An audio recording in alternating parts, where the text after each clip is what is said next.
gelapnya awan hitam yang menggeluti hidupku.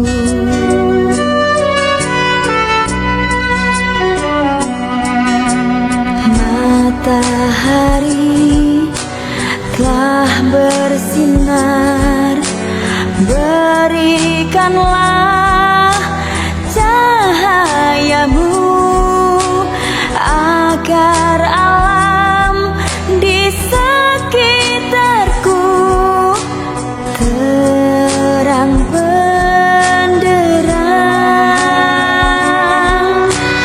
Ku yakin wa ilaihil muntaha wal ma'a wa ashhadu anna Muhammadan abduhu wa rasuluh sallallahu alaihi wa ala alihi wa ashabihi wa man tabi'ahu bi ihsani ila yaumil hisab. Amma ba'du, faya ayyuhal khadirun usini nafsi wa iyyakum bi taqwallahi faqad fazal muttaqun. Qala Allah Ta'ala, a'udzu billahi minasy syaithanir rajim.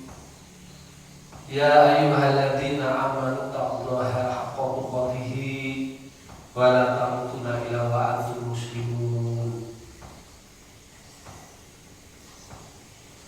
Segala pujian hanya milik Allah Subhanahu wa Ta'ala yang telah menciptakan alam semesta beserta seluruh isinya, mengatur dan memberinya petunjuk sehingga tercipta harmoni yang begitu indah.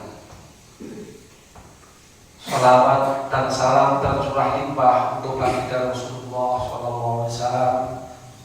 Semoga semakin hari semakin cantik ihsan kita kepada sesama dan semakin mulia diri kita di sisi Allah Subhanahu wa Ta'ala. Maha kuasa Allah Subhanahu wa Ta'ala yang telah menjadikan matahari, bumi dan bulan berada pada satu garis lurus dengan bumi berada di tengah, sehingga terjadilah gerhana bulan. Dialah Allah yang menciptakan, mengatur dan memelihara alam semesta ini. Saat kita meyakini hal tersebut, maka hakikatnya kita telah bertauhid dengan tauhid rububiyahnya. Meyakini bahwa Allah merupakan Rabb semesta alam saja tidaklah cukup. Sebab orang-orang kafir sekalipun manakala ditanya mengenai siapa yang telah menciptakan langit dan bumi, mengedarkan matahari dan rembulan, semua akan menjawab Allah. Quran surat Al-Ankabut ayat 61. Begitupun ketika mereka ditanya mengenai siapa yang menurunkan air dari langit, air hujan, yang dengannya bumi yang mati, kering dan tandus menjadi hidup, tumbuh dan subur, maka mereka juga akan menjawab Allah. Quran surat Al-Ankabut ayat 63. Maka menjadi keniscayaan bagi kita untuk sadar diri akan kewajiban kita kepadanya, seperti sholat wajib 5 waktu, atau mengeluarkan hak dari harta kita yang barangkali lebih dari cukup dalam bentuk sedekah atau berzakat.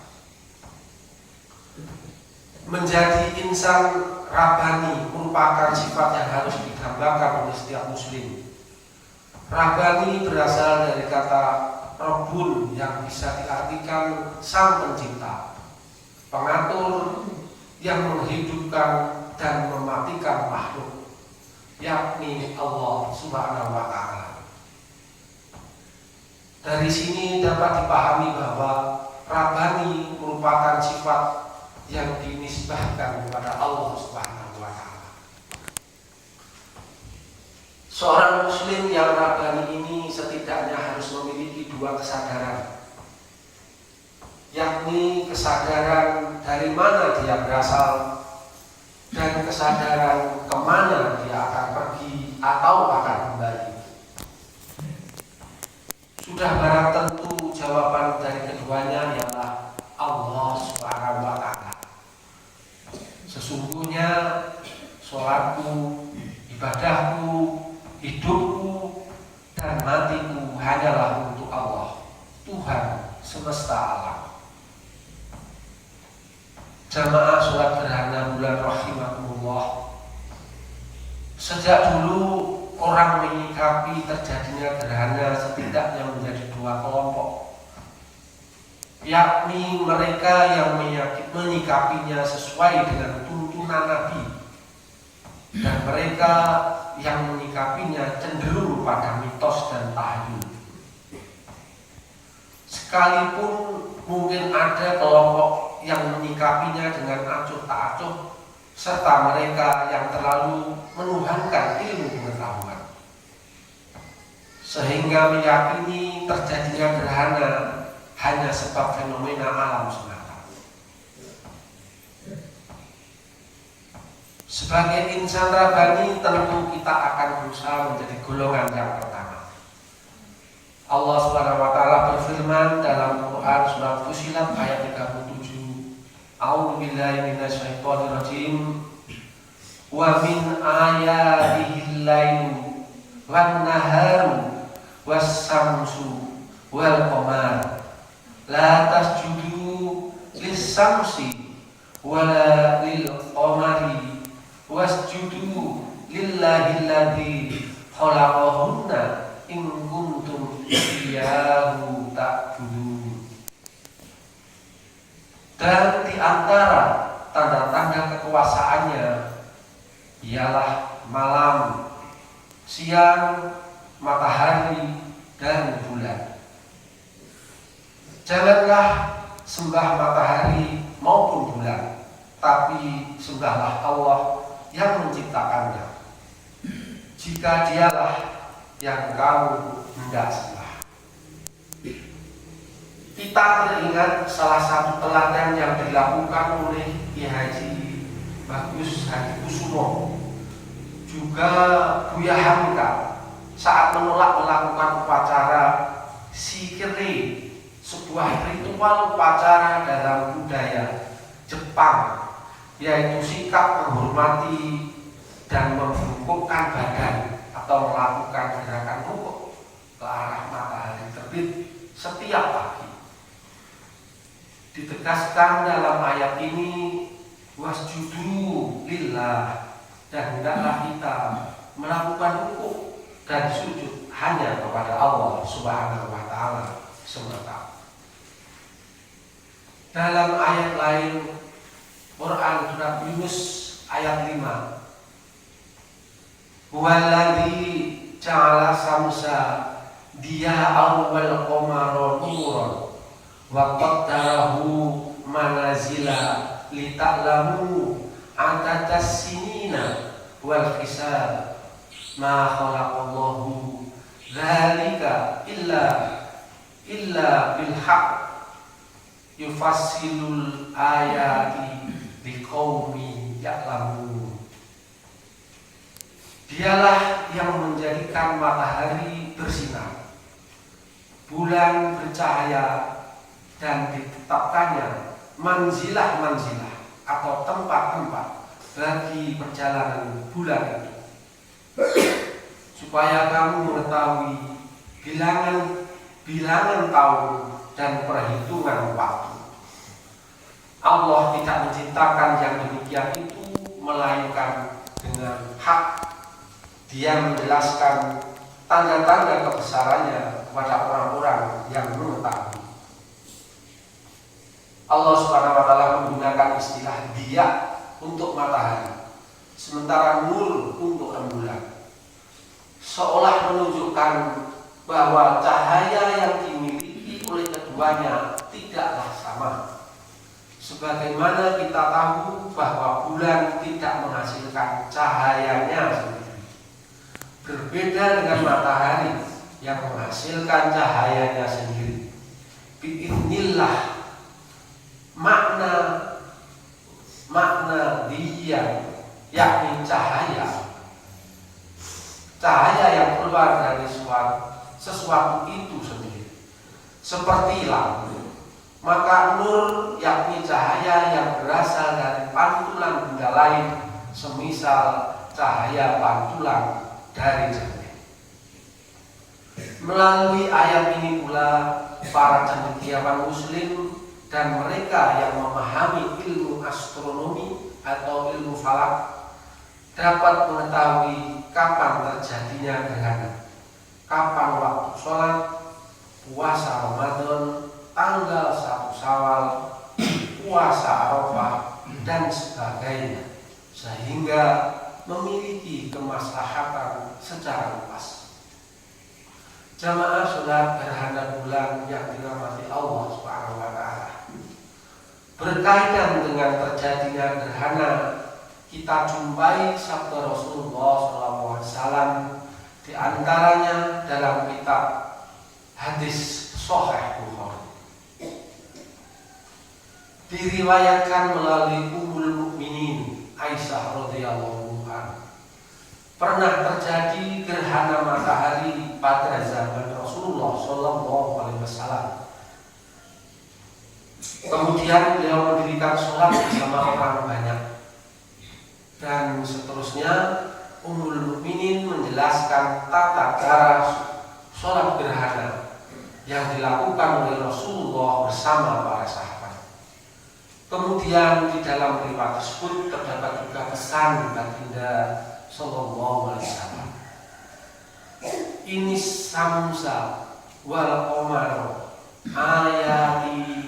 ayatani min ayatillahi la yahsifani limauti ahadin wala li hayatihi fa idza ra'aitum dzalika fad'ullaha wa kabbiru wa sallu wa tasaddaqu.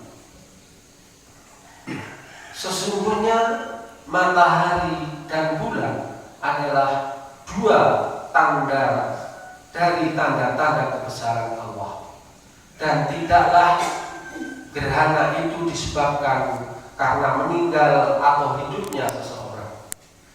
Jika kalian melihat gerhana, maka banyaklah berdoa kepada Allah, bertakbirlah, dirikanlah sholat, dan bersedekahlah.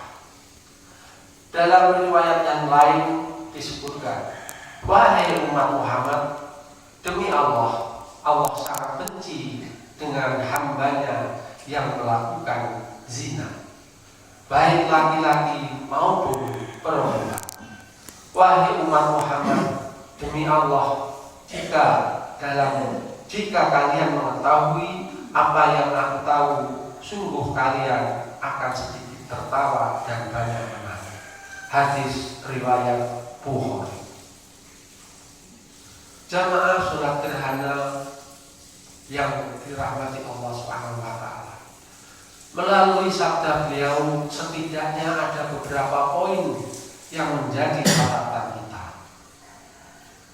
Yang pertama, dalam hadis ini terdapat perintah yang menjadi sunnah bagi umat Nabi SAW untuk mendirikan sholat, berzikir, bertakbir, dan bersedekah kala terjadi gerhana, serta perintah untuk berdoa dan tunduk kepada Allah Subhanahu wa Ta'ala. Yang kedua, kemudian penjelasan tentang sholat gerhana dan perbedaannya dengan sholat-sholat lainnya. Yang ketiga, selain itu juga sebuah tanggapan terhadap mereka yang mengklaim bahwa planet-planet atau benda-benda langit memiliki pengaruh terhadap nasib baik atau buruk manusia. Yang keempat, juga dorongan untuk berbuat kebaikan, terutama sedekah yang manfaatnya sangat banyak. Yang kelima, bahkan peringatan bahkan peringatan dan ancaman keras atas maksiat zina. Demikian khotbah gerhana pada malam hari ini. Akhirnya sebagai penutup khotbah, marilah bersama kita panjatkan doa kehadiran Allah Subhanahu wa taala dengan hati yang ikhlas dan tunduk. Mudah-mudahan Allah Subhanahu wa taala memperkenankan. A'udzubillahi minasyaitonir rajim. Bismillahirrahmanirrahim. Alhamdulillahirabbil alamin. Hamdan yuwafi ni'amahu wa yukafi majidah. Ya Rabbana lakal hamdu kama yanbaghi li jalali wajhikal 'azim wa 'azim sultan. Allahumma fir lil mu'minina wal mu'minat wal muslimina wal muslimat al ahya'i minhum wal amwat. Allahumma a'izal Islam wal muslimina wa adilla sirka wal muslimina wa ansur ibadaka ya rabbal alamin. Wa ansur man nasfaradin wahlul man khadal muslimin wa damir a'da'id-dini wa lil kalimatika ila yaumiddin. Rabbana zalamna anfusana wa illam taghfir lana wa tarhamna lanakunanna minal khasirin. Rabbana atina fid dunya hasanah wa fil akhirati hasanah wa qina adzabannar. Ibadallah, innallaha ya'muru bil 'adli wal ihsan wa ita'i dzil qurba wa yanha 'anil fahsya'i wal munkar wal baghi ya'idukum la'alakum waskuruu ni'matikum wa la dzikrullahi